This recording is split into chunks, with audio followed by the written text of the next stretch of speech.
Welcome to Taiwan Report News Brief, news and analysis from Taiwan. I'm Donovan Smith. Up today on the program, new KMT Chair Chiang is to go on tour. Wu Sz-huai would defend Taiwan, well, maybe.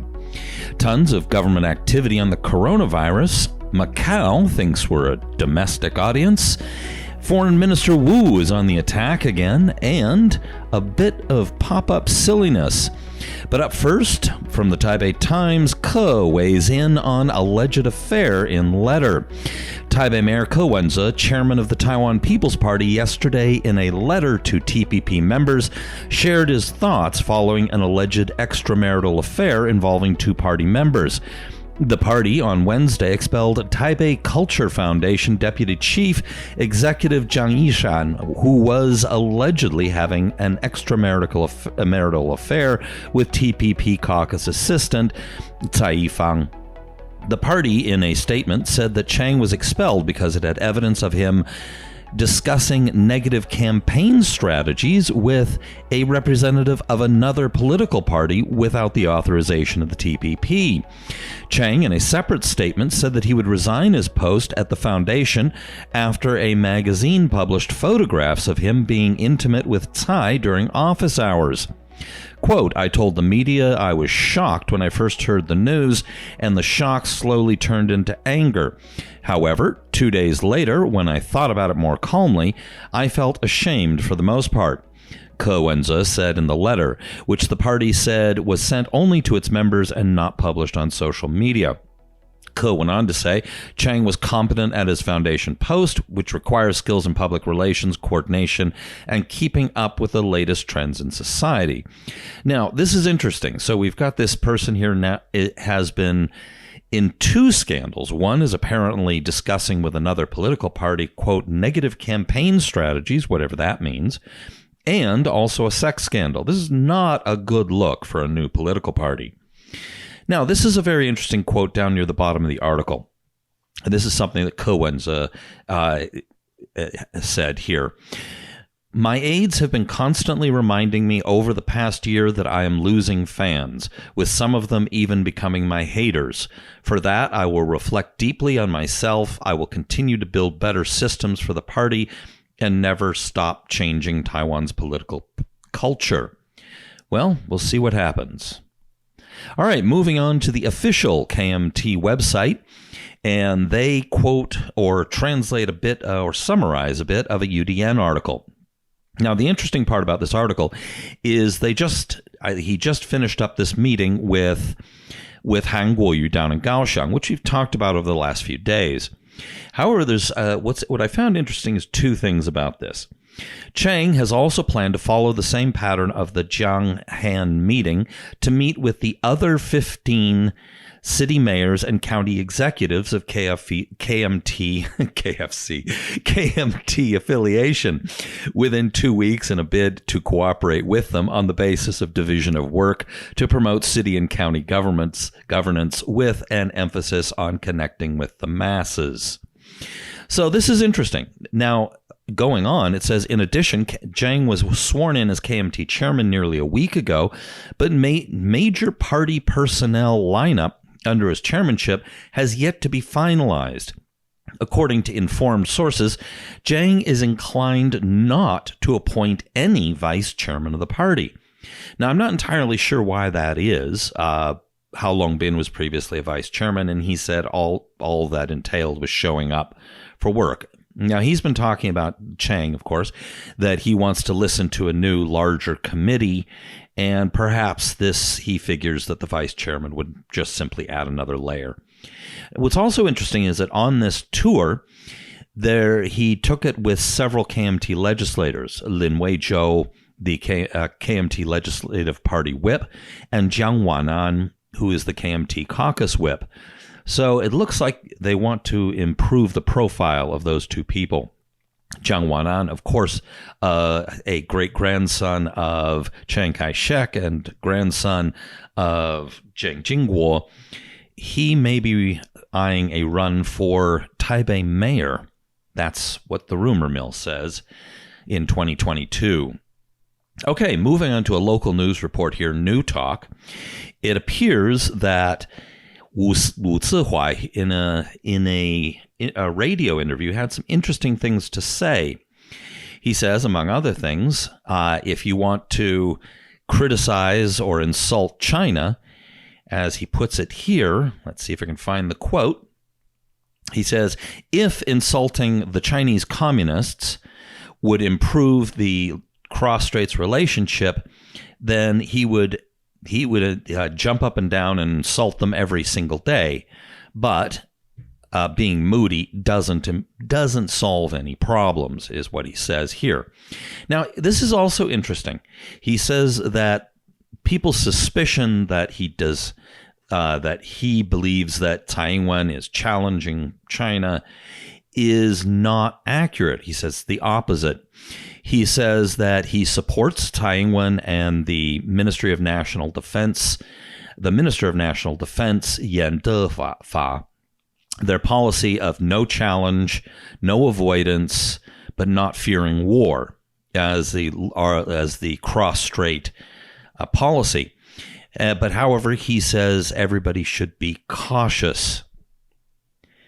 Now, in another report on the same radio interview, now this is in Now News, he also says the Chinese mainland is our enemy, but I will not fight for Taiwan independence.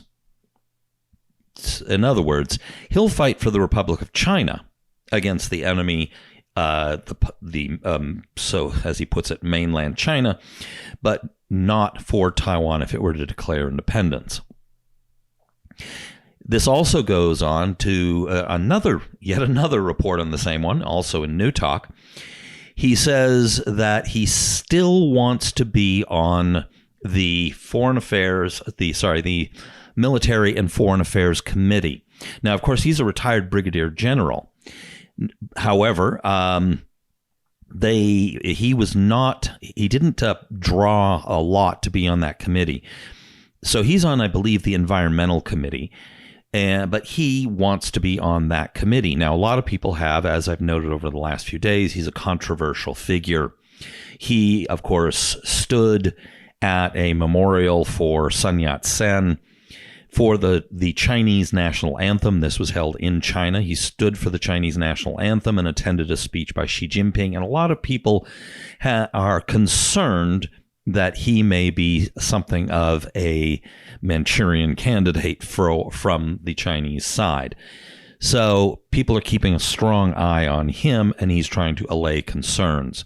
He got into the legislature on the party list of appointees by the KMT. Meanwhile, Taiwan, and this is in Reuters, Taiwan again scrambles jets to warn off Chinese Air Force. Taiwan's Air Force has again scrambled to warn off approaching Chinese jets in the latest rise in military tensions during the coronavirus crisis between Beijing and the island it claims as its sacred territory. So, not much to say about that. That seems to be happening a lot recently. All right, a series of headlines. I'm just going to run through them fairly quickly here. Focus Taiwan. Taiwan reports 8 new imported COVID-19 cases, bringing total to 67. That's good news that they're all imported, which means that there's no major local outbreaks going on that we're aware of. In the Taipei Times, Level 3 alert issued for more nations. The Central Epidemic Command Center yesterday raised the travel notice for 42 countries and 1 area in Eastern Europe, the Middle East, Central Asia, and Northern Africa to a Level 3 warning. So keep an eye out for, if you want to travel, keep an eye out on that list. Taipei Times, Ministry eyeing subsidy program for restaurants.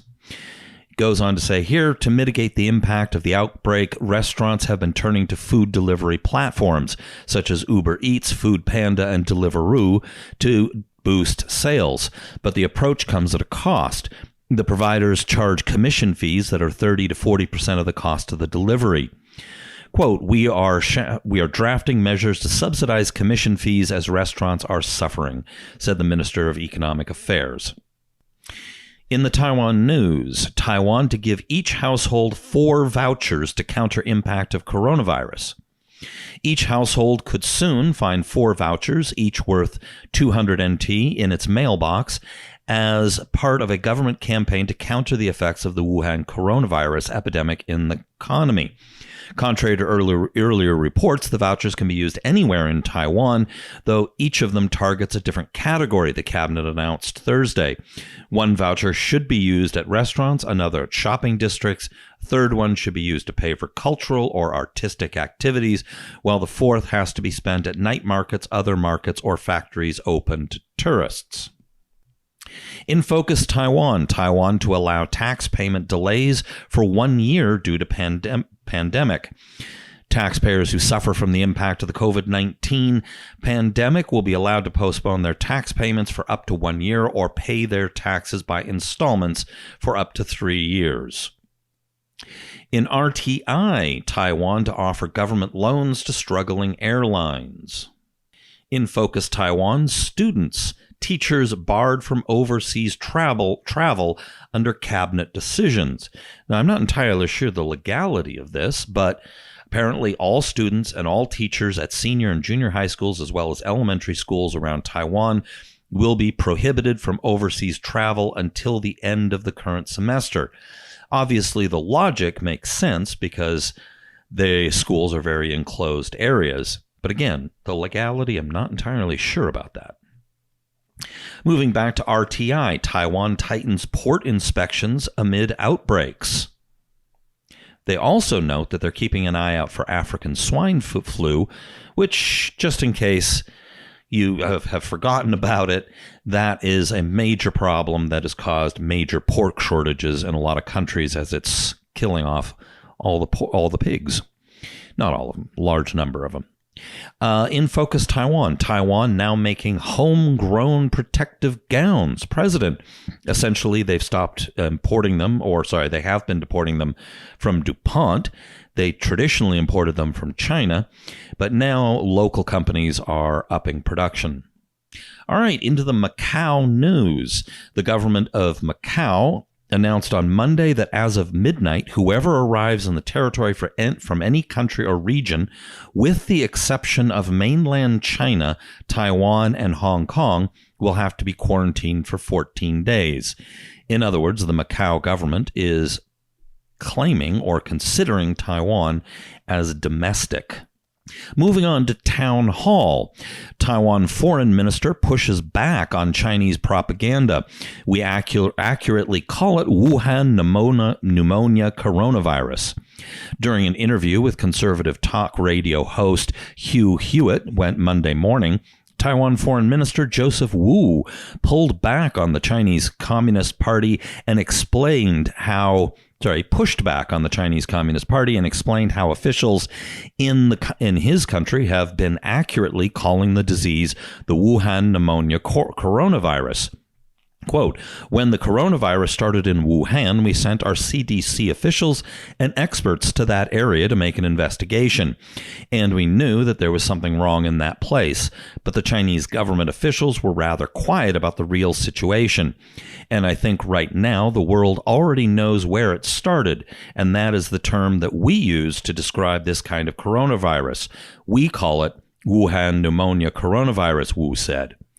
Now, last week, Chinese ambassador to the U.S. was summoned to the State Department for a meeting with the Chinese foreign minister after the Chinese foreign minister falsely claimed that the American military started the virus.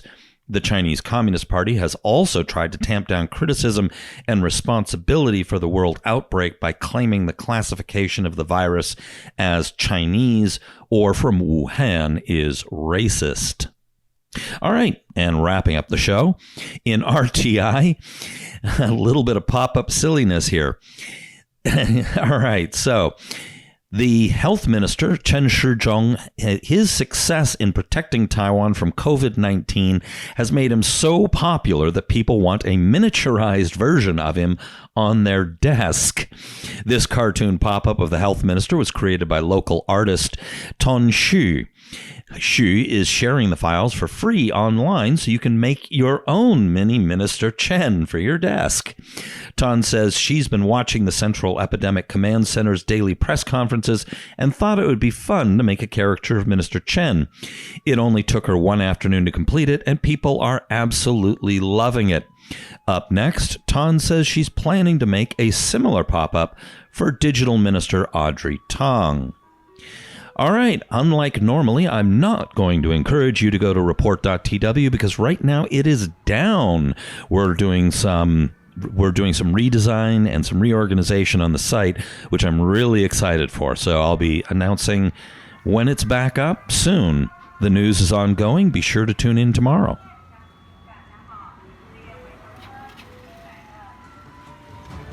This has been brought to you by the Taiwan Report. For more content like this, become our patron at report.tw.